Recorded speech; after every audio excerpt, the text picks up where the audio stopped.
अस्सलाम वालेकुम स्टूडेंट्स। आज मैं आपका टीचर सिंध बोर्ड टीचर से आपको पढ़ाऊँगी कि क्लास 9th मैथमेटिक्स के लिए आपको कौन कौन सी एक्सरसाइज करने की नीड है, क्योंकि बच्चे 9th में आ जाते हैं लेकिन उनको ये पता ही नहीं होता उनके लिए इम्पॉर्टेंट एक्सरसाइज कौन सी है।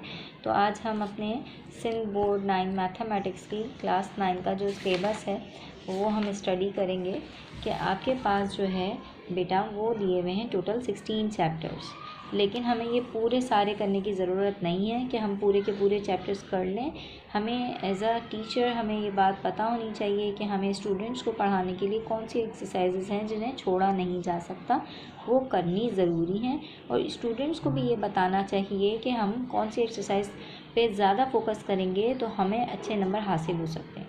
बेसिकली बच्चे एक्सरसाइजेस को स्टार्टअप से 1.1 से 1.2 से करना शुरू कर देते हैं, लेकिन जब वो बोर्ड के पेपर में जा रहे होते हैं तो उनको ये देखने को मिलता है कि वो चीज़ें जो उन्होंने बहुत ज़्यादा मुश्किल समझ के छोड़ दी थी, या उनको लग रहा था कि यार ये क्वेश्चन बहुत बड़े हैं, हमें ये नहीं इतने अच्छे से समझ आ रहे हैं, हमने इस पर ध्यान नहीं दिया, वही बोर्ड के पेपर में सामने की तरफ नज़र आ जाते हैं। तो आज ताकि उन बच्चों का लॉस ना हो जो बच्चे मेमोरी कम रखते हैं, जिन बच्चों को ज़्यादा मैथ समझ नहीं आता या उनको किसी किस्म का इशू है, तो आज मैं उनकी ज़रा गाइडलाइन करने के लिए मदद करने के लिए तैयार हुई हूँ कि उनको अच्छे से सिलेबस समझा सकूँ। बेसिकली पे मैथ्स में कौन सी एक्सरसाइजेज़ हैं जिन पे ज़्यादा तवज्जो देनी है और कौन सी एक्सरसाइजेज़ ऐसी हैं जिनको आप छोड़ सकते हो।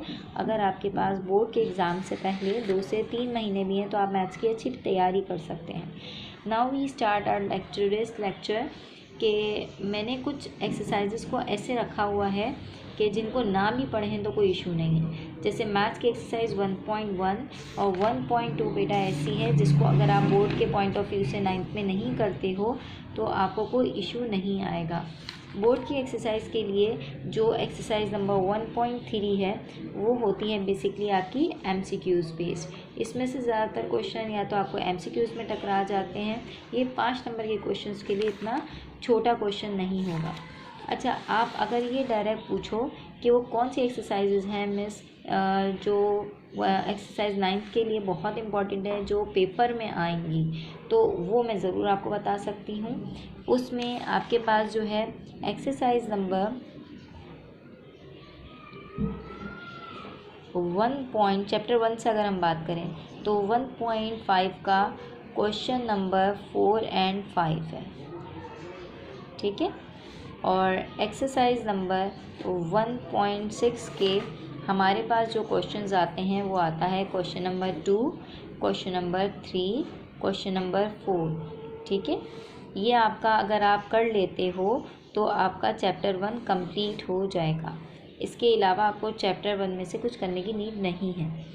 अगर आप आ जाते हैं चैप्टर नंबर 2 पे तो एक्सरसाइज 2.6 एक ऐसी एक्सरसाइज है जो अगर आप क्वेश्चन 1 और 2 पूरा कर लो तो आई डोंट थिंक कि इसके अलावा आपको चैप्टर 2 में से कुछ सीखने की ज़रूरत है, क्योंकि ये वैसी एक्सरसाइजेज़ हैं कि अगर आपने अपना 10 ईयर स्टडी किया है तो आपको दिख जाएगा कि चैप्टर 2 में से क्या आ रहा है।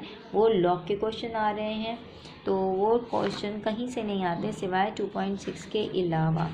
2.6 में से आते हैं और प्लस उस 2.6 के अंदर आपको एक और क्वेश्चन है जो कराया जाता है जो होता है नंबर ऑफ डिजिट्स का, कि इसमें छोटे छोटे नंबर्स दिए हुए होते हैं पावर्स की फॉर्म में और बोलते हैं इसके नंबर ऑफ डिजिट्स निकालिए।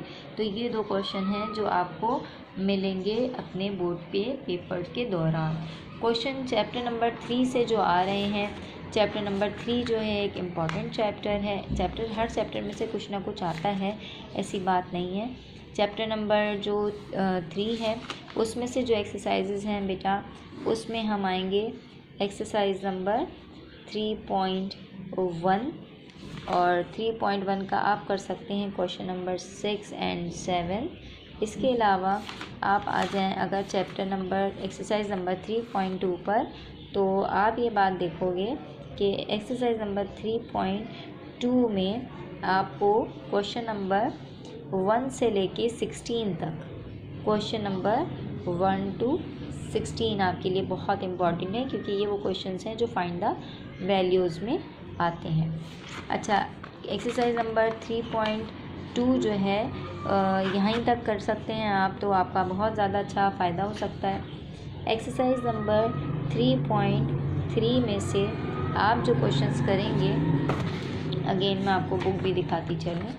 एक्सरसाइज नंबर 3.3 में से आप सिंप्लीफाई का क्वेश्चन 1 अगर आप पूरा कर लेते हो तो इनमें से भी क्वेश्चंस आपको नज़र आ रहे हैं कि बोर्ड में आते हैं। ऑल्दो कि ये नीचे वाले क्वेश्चन को अभी पेपर्स में इतना इन्वॉल्व नहीं किया गया, और एज अ बोर्ड टीचर कि मैं बोर्ड के स्टूडेंट्स को पढ़ाती हूँ, सिंध बोर्ड को कई सालों से पढ़ा रही हूँ, तो उसकी IQ पे मैंने अपने 2-3 बैच जो न्यू बुक आने के बाद पास आउट कराएं। तो ये एक्सपीरियंस मुझे उस टाइम पे भी था कि ये जो एक्सरसाइजेज मैं करा रही हूँ उस टाइम पे भी मैंने बच्चों को कराई, जिसकी वजह से उनके मार्क्स बहुत अच्छा है। स्पेशली उन बच्चों को बहुत हेल्प हुआ जो शॉर्ट टाइम में अपने मैथ्स को कवर करना चाहते थे, जो बहुत अच्छे से प्रैक्टिस चाह रहे थे तो उनकी हो जाए, तो इन चीज़ों ने उनको बहुत आसानी पैदा करी। तो एक्सरसाइज नंबर 3.3 का सिर्फ क्वेश्चन 1 अगर आप कर लेते हैं तो नो डाउट ये आपके लिए बहुत ज़्यादा सरप्लस हो जाएगा, बहुत अच्छी चीज़ आपकी रिव्यू हो जाएगी।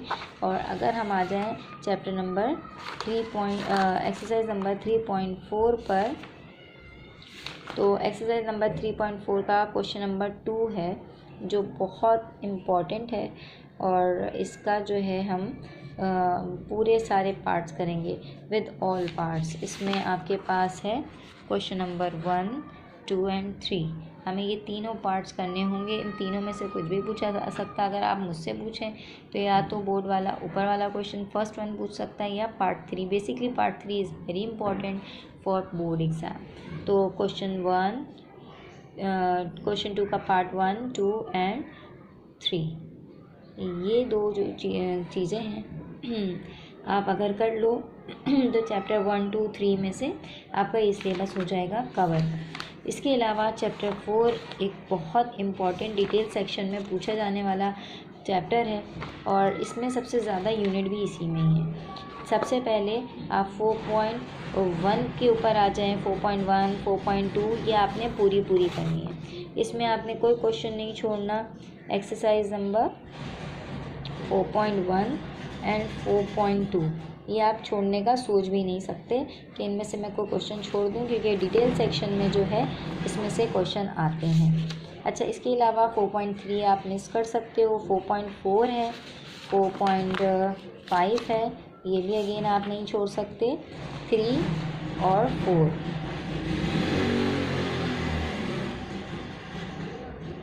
एक्सरसाइज नंबर 4.4, 4.5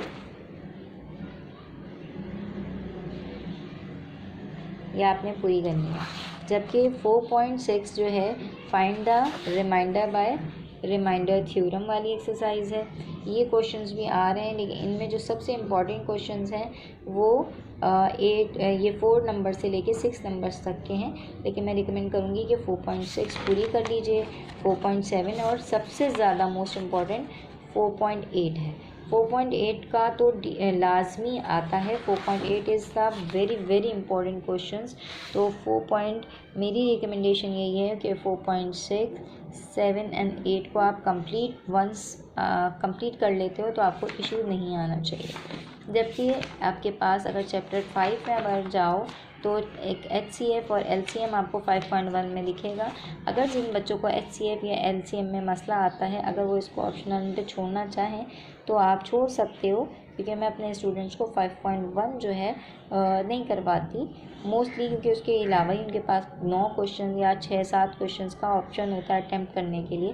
कोई इतना इशू नहीं होता कि पेपर नहीं निकल सकता, वरना अदरवाइज़ आपकी जो एक्सरसाइज नंबर 5.2 है, आपकी बुक की जो एक्सरसाइज है 5.2 जिसमें आपको दिया हुआ है सिंप्लीफाई, वो मैं नहीं कराती, वो मैं बच्चों को छुड़वा देती हूँ जो बच्चे मेरे पास पर्सनली पढ़ते हैं ट्यूशन। तो 5.1, 5.2, 5.3 के क्वेश्चन नंबर 1 और 2 वो भी मैं छुड़वा देती हूँ। बल्कि 5.3 का हम करते हैं, 5.3 का क्वेश्चन नंबर 3 से 6 3 to क्वेश्चन नंबर 6।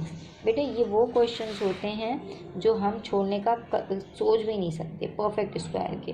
ये क्वेश्चंस होते हैं find the perfect square, what should be added, what should be subtracted, जिसकी वजह से हमारा बोर्ड का एक क्वेश्चन बनता है, हमारा पेपर बहुत आसान आ जाता है। इस ऑप्शन की वजह से अगर ये आप क्वेश्चन कर लेंगे तो आपको प्रॉब्लम नहीं होगी। अच्छा, अब आ जाएं आप चैप्टर 6 पे। तो चैप्टर 6 पूरा बहुत आसान है। आई डोंट रिकमेंड कि आपको इसमें से कोई एक्सरसाइज छोड़ने की ज़रूरत है। तो exercise number 6.1, 6.2 and 6.3 is an important exercise to complete the question for solution set. Solution set, हाँ इसमें जो वर्ड प्रॉब्लम्स हैं अगर आप छोड़ना चाहें तो आप इजी हैं, छोड़ सकते हैं, कोई ऐसा इशू नहीं आएगा। इसके अलावा एक्सरसाइज नंबर 7.3 है, वो आपके पास ग्राफ की आएगी, उसमें क्वेश्चन नंबर सिर्फ 5 है। अगर आप पढ़ लेते हैं exercise number 7.3 of question number 5 के ऑल पार्ट्स 1 to 10, अगर आप ये क्वेश्चंस कर लेते हैं पार्ट 1 to 10, तो अगर आप ये क्वेश्चन कर लेते हो तो यहाँ पे मैं क्वेश्चन लिख दूँ, ये पार्ट हैं इसके, ठीक है। 1 to 10 अगर आप कर लेते हो तो आपको ग्राफ का एक डिटेल सेक्शन का क्वेश्चन निकल जाएगा। अच्छा, इसके अलावा चैप्टर 8 है। चैप्टर 8 का सिर्फ 8.2 आई रिकमेंड कि आप एक्सरसाइज नंबर 8.2 कर लो। तो क्वाड्रेटिक फार्मूला है वो आपका लाजमी आ जाता है बोर्ड में, तो आपको क्वेश्चन सॉल्व करने में कोई प्रॉब्लम नहीं होती। इसके अलावा आपका चैप्टर 9 जो है वो थ्योरम बेस्ड है। आई डोंट रिकमेंड कि आप थ्योरम याद कर के अपना जो है वो मेमोरी जो है वो इस चीज़ पे ध्यान लगाएं कि भाई मेरा कौन सा थ्योरम लग रहा है, कौन सा थ्योरम नहीं आ रहा है। तो बेहतर ये है कि आप प्रैक्टिस वाले चैप्टर पे चले जाएं तो ज़्यादा आसान रहेगा। अब 13.1 है, 13.2 है, दीज आर द एक्सरसाइजेज। 13.2 भी इतनी इम्पॉर्टेंट नहीं है, 13.1 इम्पॉर्टेंट एक्सरसाइज है। एक्सरसाइज नंबर 13.1 एक ऐसी एक्सरसाइज है जो अगर आप कर लेते हो तो आपके पास ऑप्शन बन जाते हैं बोर्ड के पेपर में कि आपको क्या चुनना है और क्या नहीं। अच्छा जी, इसके अलावा आपके पास जो लास्ट एक्सरसाइज होगी दैट इज़ 16.2 एंड 16.3, और ये आप 16 एक्सरसाइज नंबर 16.2 एंड 16.3, लेकिन 16.3 के सारे पार्ट नहीं करने, question number 1 to 4, question 1 to question 4 तक कर लीजिएगा। अगर बेटा आप ये वाले एक्सरसाइजेस कर लेते हैं तो आई डोंट थिंक कि आपका बोर्ड का पेपर प्रॉब्लम में आता है। तो आपकी मैं आपको टेनियर दिखाती हूँ कि आपको टेनियर में से अगर आप क्वेश्चंस अटैम्प्ट करते हैं तो आपको क्या ये क्वेश्चंस आपको अपने पेपर में मिलेंगे या नहीं। अब अगर हम अपना मैथ्स का पेपर देखते हैं जो हमारा करंट आया है, लास्ट ईयर का जो पेज है पेपर है वो मैं अगर आपके साथ शेयर करती हूँ तो उसमें आपको मैं ये बात वेरीफाई करा सकती हूँ कि हाँ जो मैंने आपको इम्पॉर्टेंट बताए क्वेश्चंस के चैप्टर के वाइज हवाले से वो आपको बोर्ड के पेपर में दिखेंगे। अच्छा जी, अब आ जाएँ टेनियर पे, मैं आपको टैली भी करा देती हूँ। मैंने यहाँ आपको एक्सरसाइजेस बताई हैं 1.5, 1.6, और ये रही आपकी टेनियर का paper that is 2023 mathematics paper, ठीक है। ये सिंध बोर्ड का पेपर है जो आया है और मेरे पास ये अनसॉल्व टेनियर है। इसका हम पेपर देख रहे हैं तो ये हमने देखा आयोटा वाला, ये 1.6 से है, ये क्वेश्चन जो है ये 2.6 से है, ये क्वेश्चन जो है 3.3 से है, ये क्वेश्चन जो है आपका आ गया फाइंड द फैक्टर थ्योरम, ये आपका इन्हीं एक्सरसाइजेस में चैप्टर 5 में से निकलेगा, नहीं चैप्टर 4 में से है, ये चैप्टर 4 में से। जो बच्चे अपना ये क्वाड्रेटिक फार्मूला 8 चैप्टर का से करके बैठे हैं तो वो उनका ये वाला क्वेश्चन भी अटैम्प्ट कर सकते हैं। चैप्टर 6 से ये वाला क्वेश्चन बनता है, तो आपने अगर यहाँ पे अटैम्प्ट करने हैं 6 क्वेश्चंस, ये देखें आई हैव टू सर्कल, यहाँ पे मैं सर्कल कर रही हूँ ताकि आपको प्रॉपर दिख सके कि यहाँ पे आपको बोर्ड में कितने दिए जा रहे हैं, 6 क्वेश्चन अटैम्प्ट करने हैं, ठीक है। तो 6 आपको तो इसी ऐसे ही बन जाएंगे, और ये आउट ऑफ होते हैं आपके पास 11, यानी 10 सवालों में से आपको 6 अटैम्प्ट करने हैं। तो अगर आप ये एक्सरसाइजेस करते हैं तो आपके पास पहला ये क्वेश्चन नंबर 2, तीसरा ये दूसरा हो गया, ये तीसरा हो गया, चौथा क्वेश्चन, पांचवा क्वेश्चन, छठा और सातवां। 7 क्वेश्चन तो बेटा आपके इन्हीं एक्सरसाइजेस से बन जाएंगे। अब ये आपके पास चॉइस के साथ देखो आपका पेपर बन रहा है। अगर आप ये कर लेते हो क्वेश्चंस की एक्सरसाइजेस जो मैं इंपॉर्टेंट बता रही हूँ, तो आपके विद चॉइस निकल रहा है। लेकिन खाली यही नहीं, आपने यहाँ पे देखें, ये जो कंस्ट्रक्शन ज्योमेट्री है ये चैप्टर 13 से है। तो चैप्टर 13 का जो क्वेश्चन है वो दिए नहीं, आपके पास 8 क्वेश्चन है मेरे पैटर्न के हिसाब से। आप इसमें से अटैम्प्ट कर सकते हो 8, जबकि आपको दिए जा रहे हैं 6 क्वेश्चन अटैम्प्ट करने के लिए। अच्छा, अब आ जाए डिटेल सेक्शन में। डिटेल सेक्शन में आपको करने होंगे 3 सवाल, ठीक है। 3 सवाल में आपको दिया जा रहा है एक फैक्टराइजेशन का जो कि चैप्टर 4 से है, दूसरा ये ग्राफ वाला है जो 7.3 से है, और एक आपको जो है यहाँ पे ऑप्शन दिया जा रहा है, ये देखिए क्वेश्चन नंबर 16 पे मैंने मार्क किया है, जो कि आपको क्या कह रहा है, ये वाला जो क्वेश्चन है ये आपका है 16.2 से। तो आपके 3 सवाल डिटेल से निकल जाएंगे और शॉर्ट से आराम से 8 निकल जाएंगे। विद चॉइस आप इसमें अटेम्प्ट कर पा रहे हो। अगर आप एक मैथ्स में वीक बच्चे कंसिडर कर जाते हो तो आप इस तस्वीर का स्क्रीनशॉट ले लो। I am sure, I give you a guarantee कि अगर आप इन क्वेश्चंस की प्रिपरेशन कर लेते हो तो एटलीस्ट आप अपनी मेहनत से बगैर चीटिंग के बोर्ड में बहुत बेहतरीन मार्क्स अटेम्प्ट कर सकते हैं। मेरी इस चीज़ को याद रखें, मुझे सिंध बोर्ड में पढ़ाते हुए कई साल हो गए हैं, 15 से 16 साल, और ये मिनिमम टाइम पीरियड है, मैं इससे भी ज़्यादा टाइम से पढ़ा रही हूँ। मैं बड़ी श्योरिटी और गारंटी से कह रही हूँ कि आप प्लीज़ इन सब चीज़ों में अगर मैथ्स में पूरी बुक नहीं कवर कर सकते तो एटलीस्ट ये करें ताकि you can get a good grades in your future. आपको और भी किसी चीज़ की ज़रूरत पड़ेगी, कुछ नीड हो, तो मैं आपको ज़रूर हेल्प करूँगी। Please like, comment and share my video if you like this.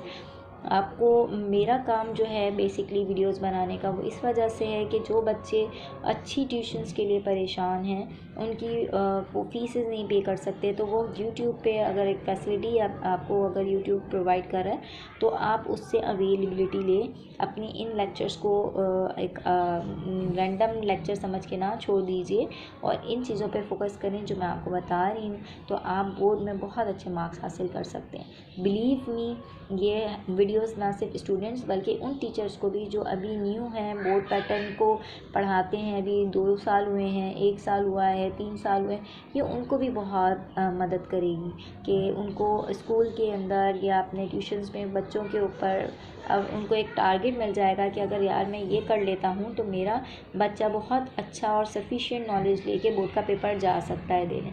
उनको चीटिंग की तरफ नहीं जाना पड़ेगा, उनको रिवीजन ज़्यादा से ज़्यादा हो जाएगा, जिसकी वजह से उनकी मदद हो जाएगी। If you like the video, hit the bell icon, subscribe my channel Sindh board teacher. Okay, bye, अल्लाह हाफिज़। may अल्लाह आपको ताकि वो कामयाबी से नवाजे। और अगर आपको मेरी वीडियोस अच्छी लगी हैं तो इसको लाइक एंड शेयर कीजिएगा। अल्लाह हाफिज़।